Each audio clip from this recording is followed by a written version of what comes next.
Dans un commentaire sur X, il y a quelqu'un qui me disait « Ouais, mais là, l'identité numérique, c'est comme le NAS, le numéro d'assurance sociale.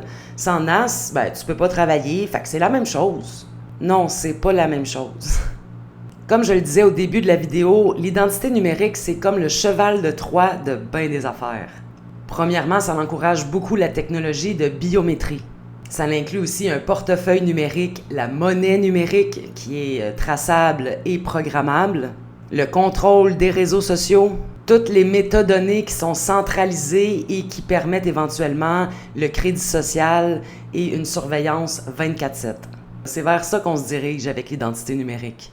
Avec ce qu'on entend présentement au Royaume-Uni, je me disais, c'est quoi les autres pays qui ont déjà une identité numérique? Bon, je connaissais la Chine, puis en fait, je pensais que c'était les premiers à l'avoir instaurée, mais non.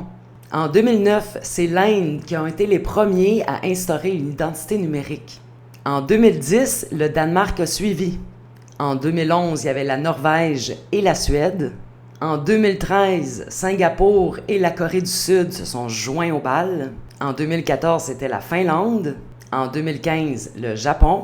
En 2017, la Suisse a introduit l'idée d'instaurer une identité numérique. Il parle que ça va arriver en 2026. Et seulement en 2018, la Chine.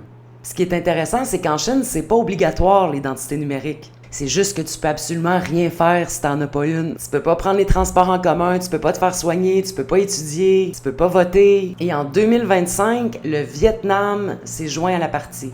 Ils niaisent pas au Vietnam, hein? Il y a 86 millions de comptes bancaires qui ont été fermés parce que les gens refusaient de s'identifier avec leur identification numérique. 86 millions!